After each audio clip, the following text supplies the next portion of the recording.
topic we have that we want to cover today and see how far we get is looking at the parent-teen relationship and some of the dynamics that are going on there.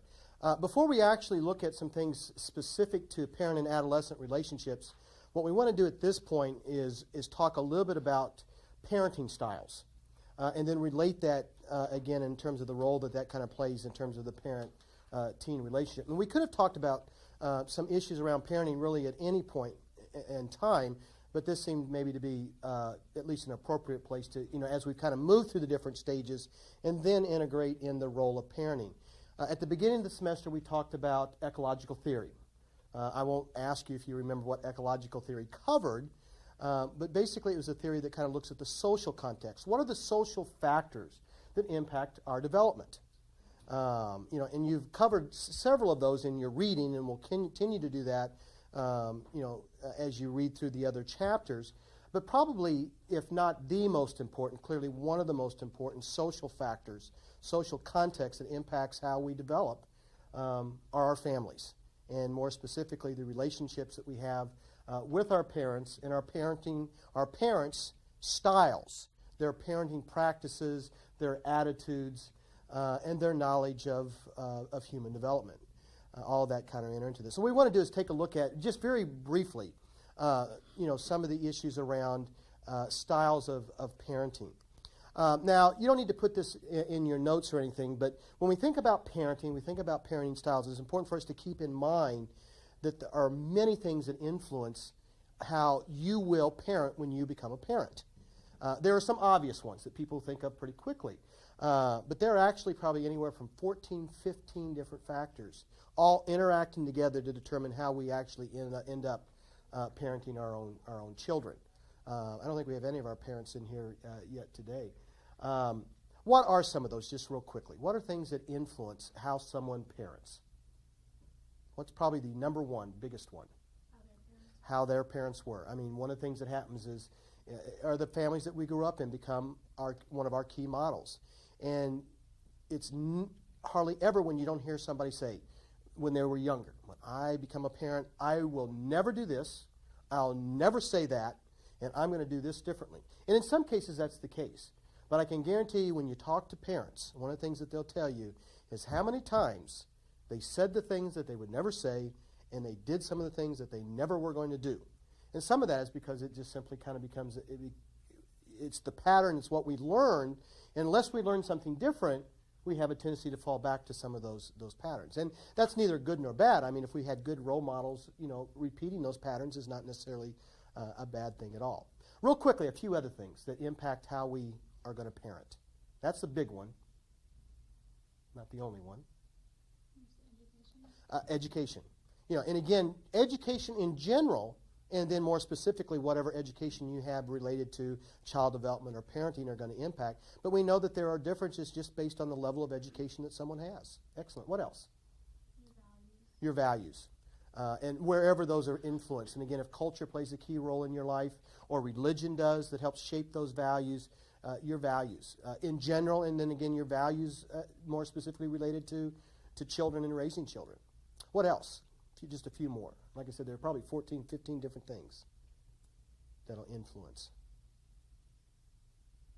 And it's probably so simple that sometimes it's hard to think of.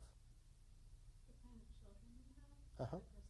Exactly. And things that we've talked about in here, but what we find is actually two. Characteristics of the child, personality, temperament, gender, but then also your own characteristics, your own personality. Your age when you become a parent. Both of those interact together to influence how you parent. A couple other examples. Maybe the time period, because there's different emphasis Mm-hmm. during different times. Yeah, time periods in which you parent. Socioeconomic status, family income is going to play a role and influence opportunities, things that you can provide your child. Family income or socioeconomic status, that not alone is going to impact possibly the level of stress that your family is under, but just how much stress your family is dealing with. We parent differently under high stress. Your level of satisfaction, lots of different things. But again, so there's a lot of factors that come into play in terms of how we parent. Now, like I said, we're going to focus primarily on classic parenting styles. And we're going to kind of look at kind of the extreme. And what we're going to find is not, probably no parent neatly falls into one of these styles. But typically, I think parents tend to be oriented towards one of these three styles. And what we do find is that, and not that one style is any better than another or that one style is necessarily bad, but we do find that the different styles, particularly in their extremes, do impact children's development in some form. And we want to at least touch on that a little bit. More importantly, what I really want you to do is at least understand those three basic styles. Now, one issue before we actually look at the styles for a second is I think it's important, and again, this is not a parenting class. We're not going to go into a lot of depth. But I think as we look at the different styles, I think it's important to understand that the difference between punishment and discipline, because I think that's one of the key factors that imparts how these styles kind of differ from themselves. We tend to use those terms interchangeably. We tend to think that punishment is the same as discipline. And what I find sometimes is actually a parent will use the word and say, well, I punished my child, when in actuality, they really disciplined their child. I also find a lot of times that people will say, I disciplined my child, but in actuality, by definition, they really punished them. Well, all I want you to understand in terms of test purposes is the terms are not the same, and they have different goals, and they have different outcomes on children's development. Now, not necessarily that you're going to need to define this on a test, but any thoughts about how they're different? I want us just to have a feel for it, because they are very different terms, different purposes, different outcomes. Anyone have a sense of how they might be different? And you may or may not, and that's okay. Anyone? Discipline has more of a educational to teach them that it's wrong, why. Excellent. And in fact, when we talk about discipline, discipline comes out of the root of the disciple. And when you think of what it means to disciple someone, it is to teach. It is to teach and guide. And that's an important distinction to understand that when we talk about disciplining children, what we're really talking, and we're still responding to inappropriate behavior. I mean, that's the response too. So likewise is punishment. But discipline is designed to teach what? And it's really what separates the two. And it goes back to really what you were saying. If we're responding to inappropriate behavior, discipline is designed to teach the appropriate behavior. That's really what begins to separate or distinguish it. That you're acting in a way that I consider. Because one of the things we need to understand is children aren't born knowing what is appropriate behavior. They learn that. And one of the ways they learn that is how parents respond to that behavior which is deemed by the parent to be inappropriate. But the only way they learn what is appropriate is to be taught that, to be guided in that direction. Now, if that is what discipline is, what does punishment tend to be, do you think? Adding negative stimulus. Excellent. It's added negative stimulus for what purpose? To reinforce the behavior to the opposite of that. Yeah, I mean, when we look at punishment, it tends to be some negative, and I like that word, negative stimulus, because it doesn't sound as negative as what punishment really is, which is to inflict some kind of emotional or physical pain, and so, but that is a negative stimulus, and the purpose is to stop a behavior. You are punished, you receive some negative stimulus, and so it is intended to stop that negative behavior so that you don't experience in the future that negative stimulus. Now someone would look at that and say, so what's wrong with punishment? Any thoughts about what the problem is? It doesn't tell them what the appropriate behavior is, just what isn't appropriate. Exactly. The biggest problem is it doesn't teach appropriate behavior. The other problem is that it doesn't tend to even work long term in stopping negative behavior. In fact, what it almost does is promote, the child tends to be more motivated next time to what? Is it to do right? Or exactly, don't get caught. There tends to be more of a motivation about how not to get caught or what I did wrong. The problem is it doesn't help internalize appropriate behavior. And that's really what discipline is designed to do, is to teach appropriate behavior. But even more importantly, long term, it's really designed to teach self-discipline so that ultimately when this child becomes an adult, they are able to make good choices and decisions. And if they make a bad decision, they're able to then take responsibility for that choice and decision. And that's what self-discipline becomes. And I bet all of you can think in your own life a choice or decision that you made that wasn't a good one, and life's experience taught you a lesson. And then you learn from that experience what to do differently next time. So again, the two terms are different goals, different outcomes. Now with that, what we want to do is, because that'll kind of come into play as we look at these parenting styles. We're going to kind of look at them at the extreme. Like I said, not all parents will neatly fall in. Probably most parents will be some kind of combination, maybe someplace in between. Parents may lean in one direction or one orientation at one stage of parenting and may kind of shift towards a different orientation at a different stage. But my guess is that many times parents will tend to fall into one of these styles and stay pretty consistent in one of these styles to a certain degree. Now, you don't have to answer in class, but as we kind of look at these styles, I want you to think of two things. One, which style most fits your family environment that you grew up in, your parent style? And then the second one I want you just to think about, and this is going to be kind of related when you're writing your paper, which one do you think most will reflect your style if and when you become a parent? And is that different than how you were parented? I mean, do you see any differences in that? Well, for the test, all that you're going to need to really do is to identify the style. I'll give you a description of a parent, and based on that description, which one of these styles is it most characteristic of.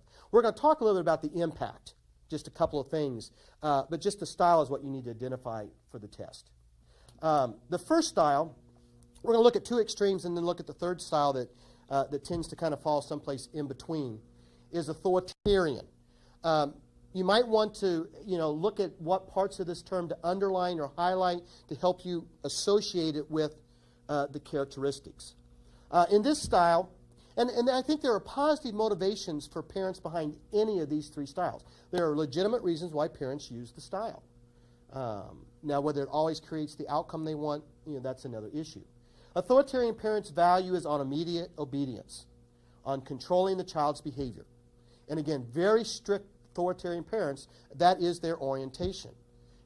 I am the parent. My job is to make sure that my child acts correctly, that they are respectful and obedient to authority. There is one of the real distinctions is there's little effort devoted to explanation or reason. And why is that in this style, do you think?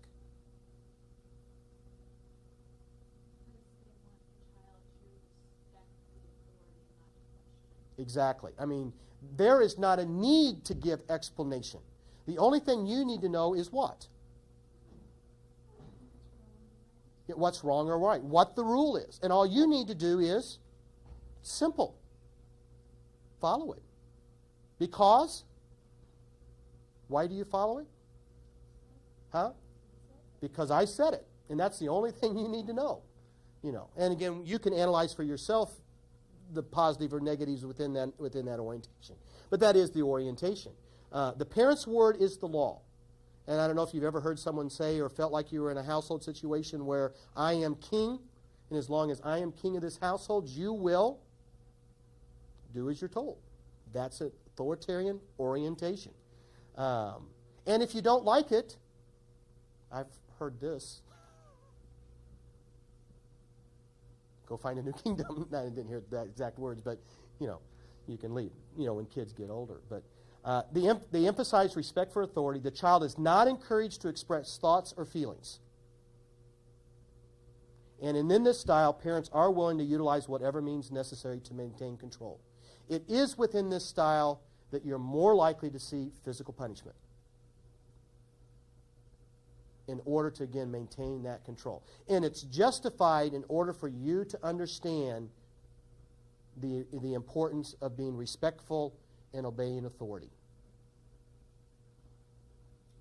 Now, for some children, clearly never for all children, but for some children, if they grew up in a household where there was extreme authoritarian style parenting, and particularly one that was not balanced with a lot of, some families can be very authoritarian, i.e. be very, very strict, and still be very warm, very nurturing, very loving, and the outcomes are going to be very different, But there are some households that tend to be very authoritarian, but don't always balance that necessarily with warmth supportive, nurturing attitude and atmospheres within them. Now, if you were a child and you grew up in a household that was strictly authoritarian, and was not necessarily overly warm and nurturing, there tends to be one of two outcomes for some children. And what do you think that is? Because it does tend to have impacts on children's development. And it tends to fall in one of two extremes. Can have a difficulty expressing love, particularly, again, if they have not received, in addition to that style, the warmth, the nurturing, the caring. And some do. Some get that, even though it's real strict. Some don't. And so they do have difficulty expressing love and affection. What else would be the outcome? Potential outcome.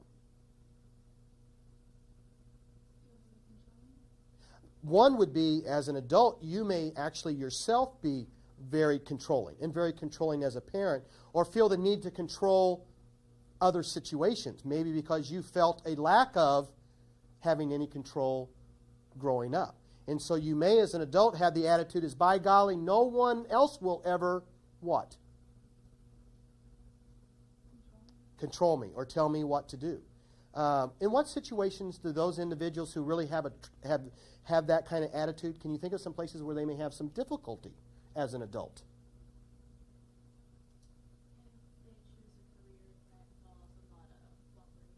Exactly. If they're in a situation, a career choice that involves a lot of cooperation, or even more importantly, if they're in a career choice of which then they now are in a situation where they have a supervisor, particularly a supervisor who maybe tends to be somewhat authoritarian, they may have trouble with. Now, some may actually learn to be very respectful of authority.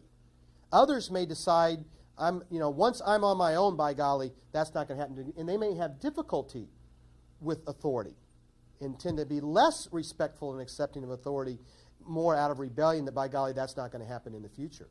These are often individuals who often tend to be very controlling in marriages and in family relationships as well. Now, what would be the opposite extreme? And this happens a lot too. I'm an adult, but I'm not controlling. But I find myself being indecisive. And what else in addition to that? Definitely indecisive, because I've not had much opportunity to make my own choice and decision. Someone's always done that for me.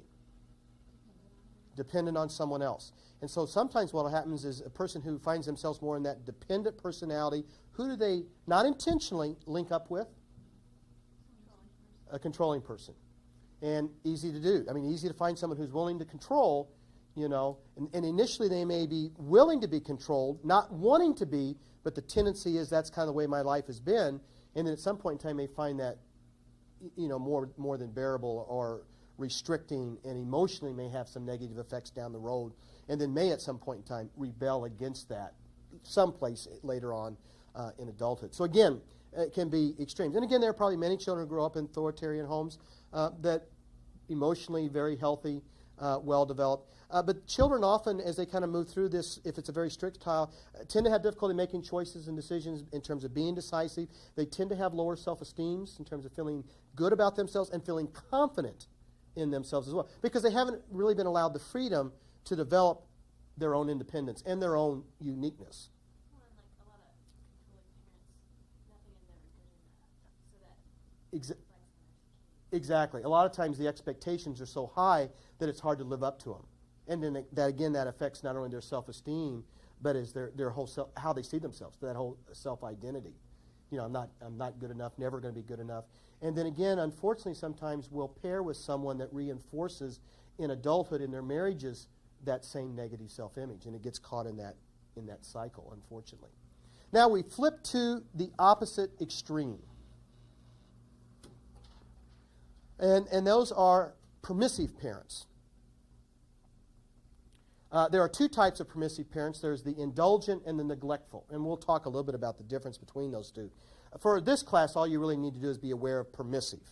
I'm not going to ask you necessarily to distinguish between the two. The value is on responding to the child as a unique individual and encouraging autonomy. And autonomy isn't just another word that we've already talked about in terms of independence. Allows the child to regulate their own behavior as much as possible. Avoids the exercise of control, almost the opposite.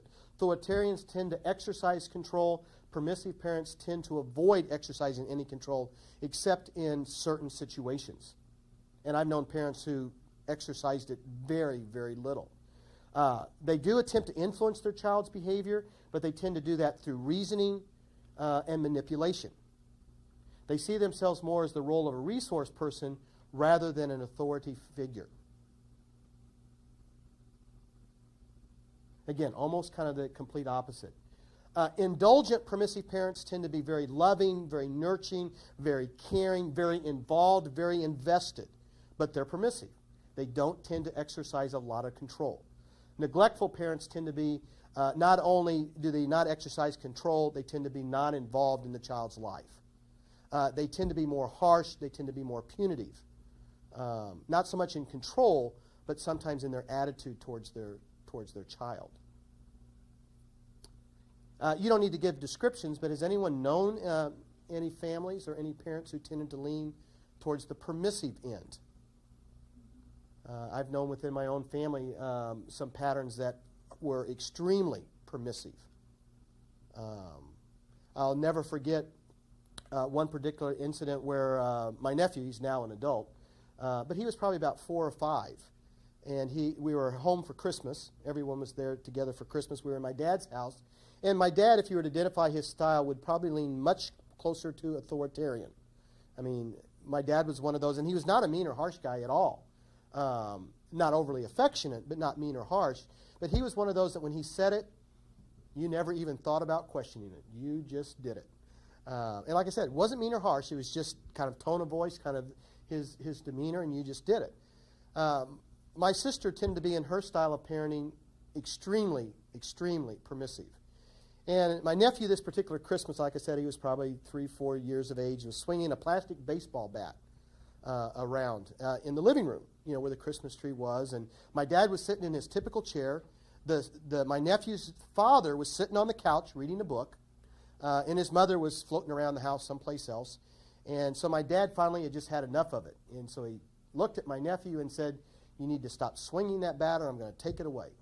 And as my nephew was kind of walking off, and he turned around at my dad and says, "You can't tell me what to do. I can do anything I want to do."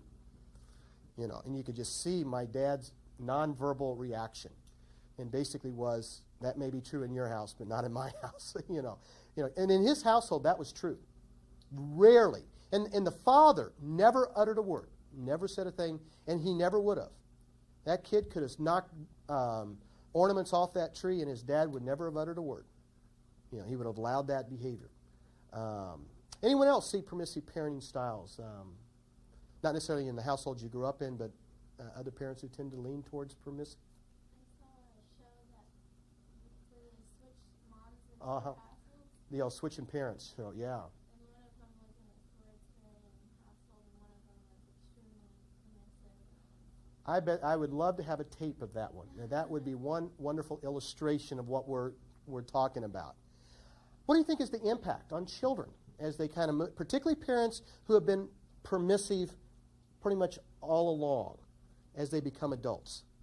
Any thoughts?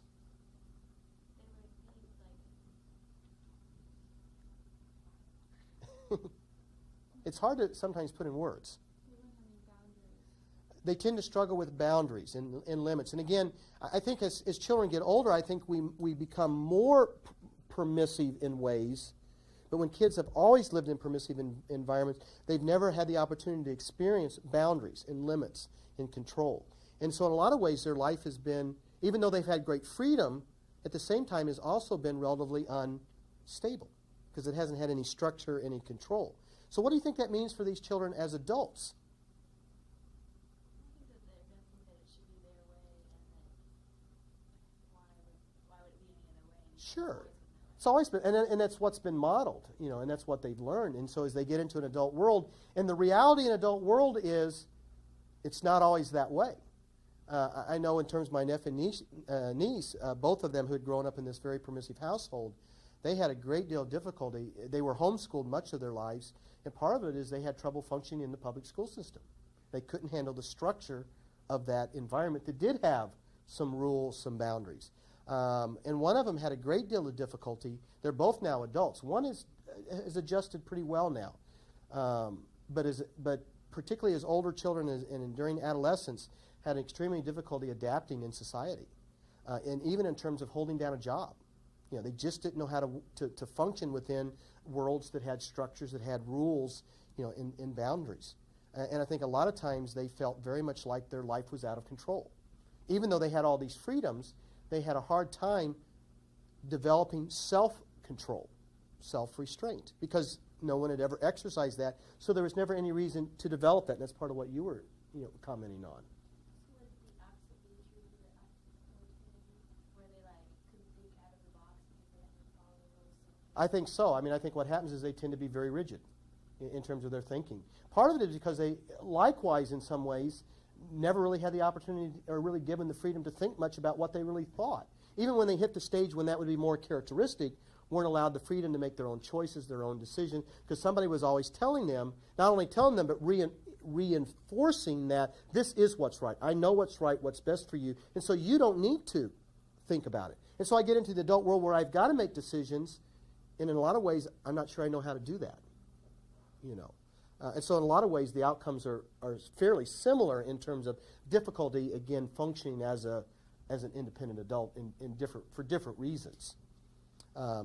Again, these children, strangely enough, even though they've had a lot of freedom, there's a part of that a lot of people would say that would be great and wonderful, but a lot of it's really unsettling. Often creates a lot of anxiety. They also tend to struggle some with self-esteem. Now, again, that's not all. There are some who learn to accept that increased freedom and independence and become very responsible. But again, I think it depends upon other characteristics of the parents and other influences that they've had. But again, it illustrates how that style can impact positively or negatively that outcome. Now, again, don't get me wrong. I mean, these parents often, really try to influence their children in positive ways. They just simply refuse to use control. And so they use reasoning. Reasoning, I like reasoning. I think it's a good strategy. But can you think of where that's not very effective in terms of stages? Younger children who aren't capable of abstract thought. Exactly. With really young children, even though I think we still give some reasons, they're still not capable of the kinds of thought processes they can do much with that. They need different kinds of strategies. They need some different structures, some different boundaries. They need some different direction. And I think we still do reasoning, but if we expect that to be our only way of influencing, that's often not going to occur because it doesn't have that influence. Now, and I see this one all the time. The way that parents do attempt to influence their child, particularly younger children, is through manipulation. And that would be through bribing. I.e., if you'll do this or do what I would like you to do, I will then give you some reward. And at some level, that tends to work. I don't watch it much, and I won't give you my personal views because it's insignificant. But I was sitting someplace yesterday and caught 2 minutes of Dr. Phil. And Dr. Phil was doing his typical Dr. Phil help a family situation. And it was interesting, and it was kind of one of those bizarre situations. It was a couple that was in to get help, and it was a mother who insisted from day one that her son was going to be a professional cheerleader.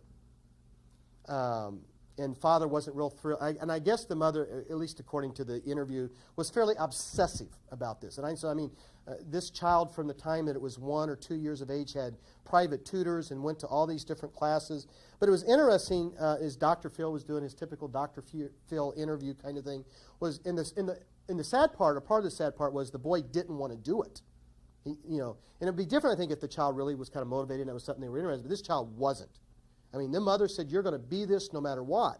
And at this point, the child's like 7 years of age. But they have all these kind of episodes back to when the child was 2 and doing flips and stuff. And it was interesting to see how the mother was talking about how she influenced him to do it. And she literally had to most times bribe the child. It was something that the child liked to eat or it was a lot of video games. If you'll go today, we'll get you a new video game. So the child wanted the video game, so it would go and do the practice. And but I mean, clearly in this, but it was interesting because the parent at the same time was extremely authoritarian. In other words, she was going to make this child do it no matter what, but at the same time was very manipulative in terms of bribes as a means of using that control. And permissive parents will do that a lot. Now, what's the difficulty with that, though? Again, from a developmental perspective. Because, see, at one level, it kind of appeared to work.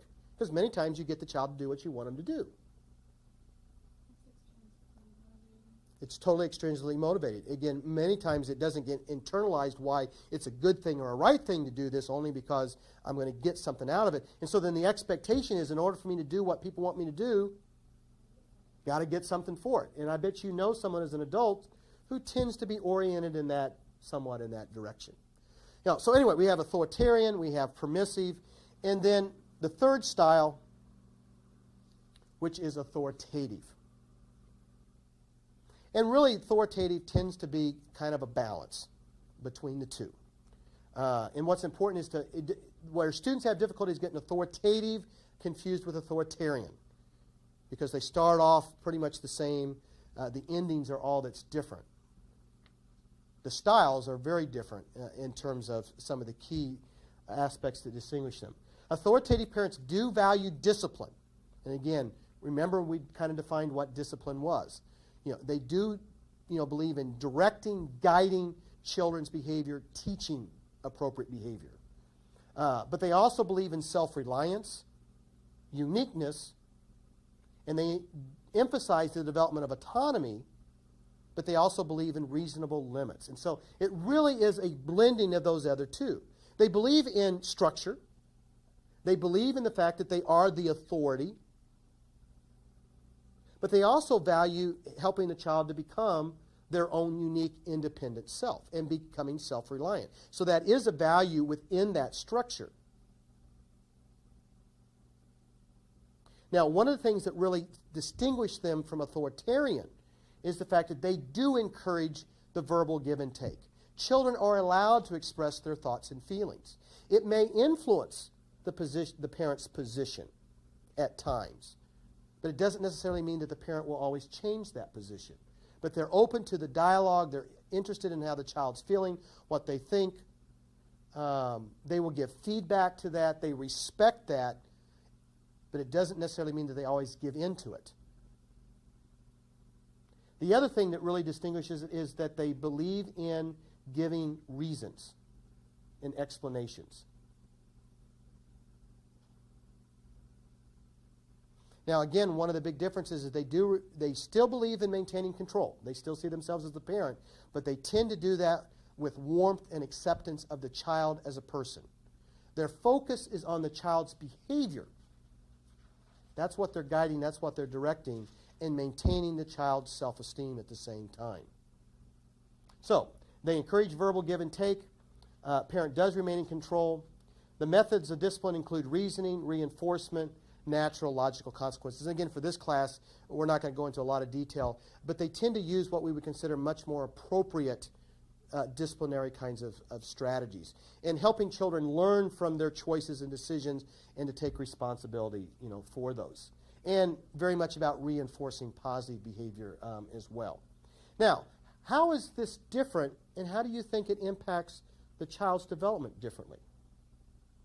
Or do you think the outcome for children is any different?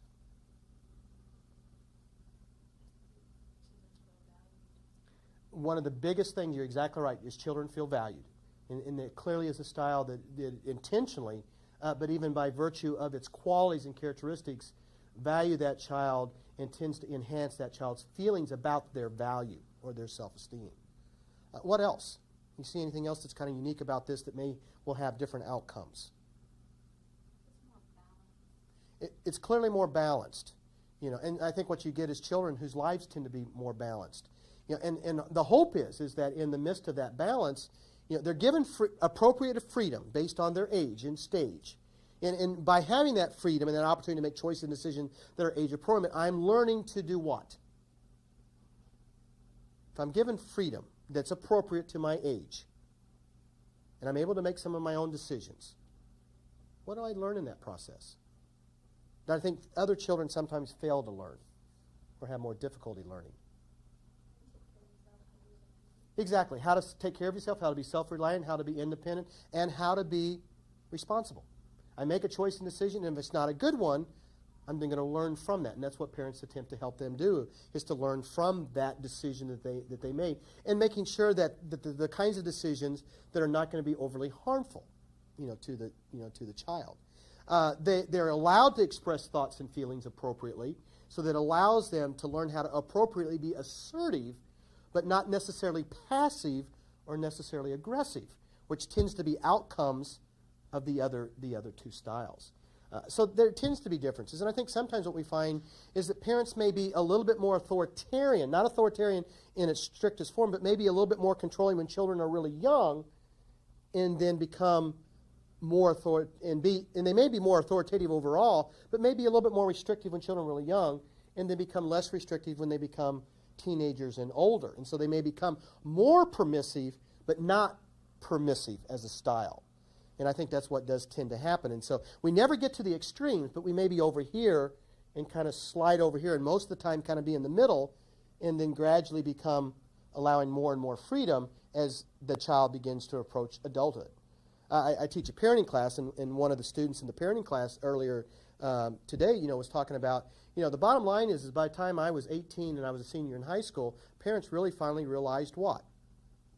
For the most part.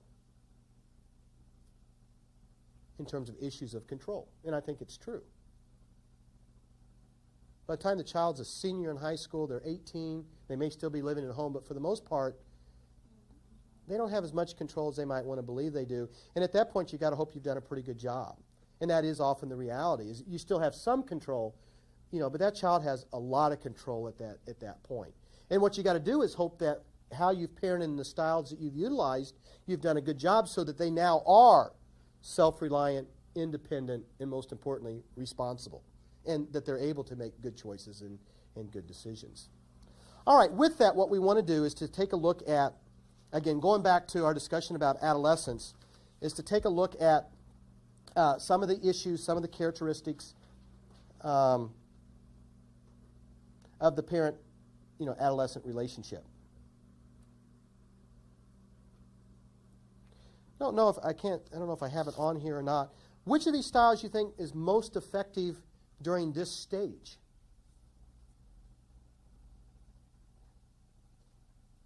Because there's one style that research clearly indicates tends to be most effective at this particular stage.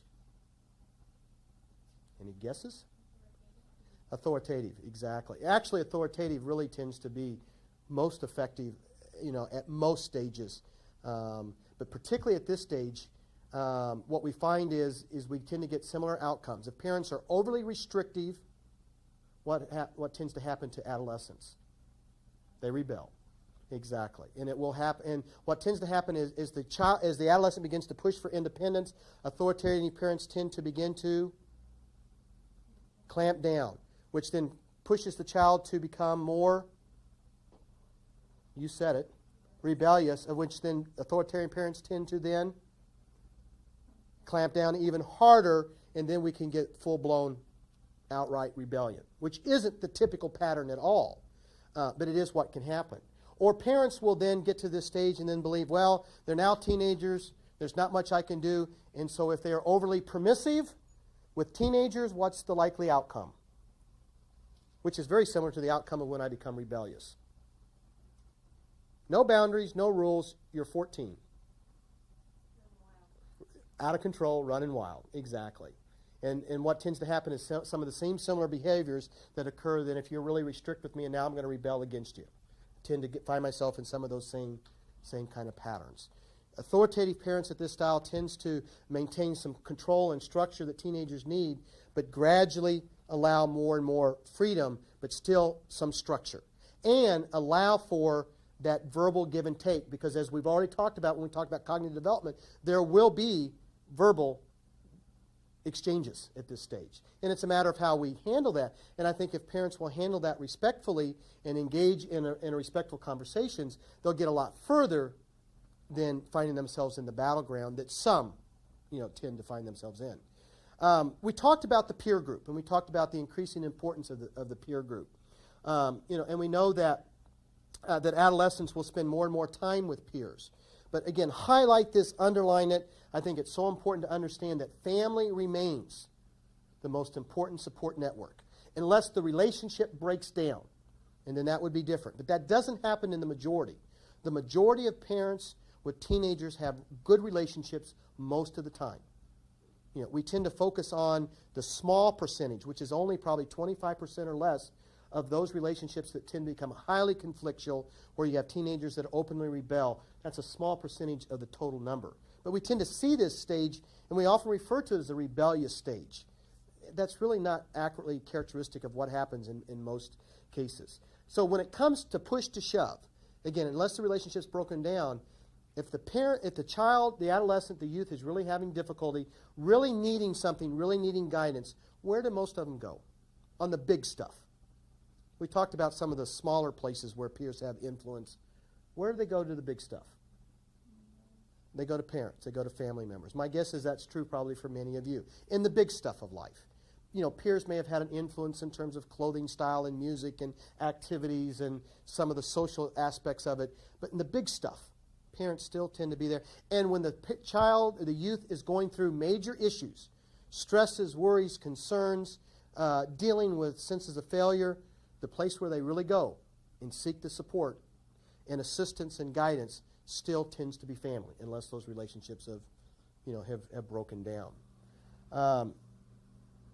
One of the things that has to happen is the parent-teen relationship must change, and what I often refer to has to expand. Can you think of what that might mean? And if it doesn't, then the relationships tend to be more problematic, I think. What's that expanding mean? Can you think of a couple of ways in which the relationship changes, needs to change to be healthy? And it may be very well what occurred during your period of adolescence. May not have reflected on it, but can you think of one way the relationship changed as you think about moving through junior high up through the high school years, your relationship with your parents, how it kind of evolved, shifted some? More like freedom to make decisions and then to have separate ideas from your parents. Excellent. I think a couple places where it expands is, and particularly in those healthy situations, one is that increasing, allowing freedom. Knowing where you want to be careful to allow that freedom, but realizing where are the places that I'm going to pick my battles. What are the important issues, and where are the places do I need to let my teenager make some of their own choices and decisions and know that that's a good thing, and allow that to occur, that I would not have done when they were 2, 3, and 4 years of age. And I think what you said is real important in terms of coming to that place where I begin to allow my youth, my child now, to really be able to not only have their own thoughts, their own opinions, their own feelings, but the freedom to express those, and even when they're different from ours, to accept them as being theirs, whether I agree or disagree, to allow them and to respect their right to have those. And it's an expand. And so the relationship becomes more what? Not totally, but to some extent becomes more between parent and teen. And it's probably more reflective of like when you were a junior or a senior, more so than maybe when you were in 7th or 8th grade. A more adult-like, kind of more, not on an equal basis, but where it's less controlled by power and more controlled by reason or just by nature of being human beings. We're relating to another on more of a one-to-one base, on a relationship basis, more than I am a parent who has control over you. And again, and I've heard students often refer to it, it became more like a friendship. Not that we became, and in some cases, I've had students actually say, we actually really became more friends. And that may be more characteristic of young adulthood. And I don't think at this stage parents necessarily want to become their teen's best friend, but I think because I think they still got to maintain that role of parent, but I think they can take on the qualities of some of the aspects of what a good friendship is.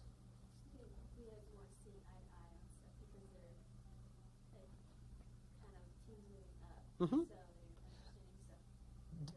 More adult-like, exactly. And we're bridging, more and more bridging that gap. And we do become somewhat more, and I never want to use that term equal basis, but more of having an exchange of ideas, and again, much more on an adult level than you're the kid, I'm the adult, and what I have to say is all that's, that's important. And where parents really begin to value maybe differently the thoughts and opinions and positions of their children as they're getting older. And again, I think that becomes even more characteristic as we slide into those early stages of young adulthood. So it needs to change. It needs to expand in some of those ways. Very much like the 2-year-old period, Again, and if you remember, we had that kind of major thrust for independence during that toddler stage. Again, this is another major thrust for independence, particularly during early adolescence. And so a lot of the conflict centers around the issue of control and independence.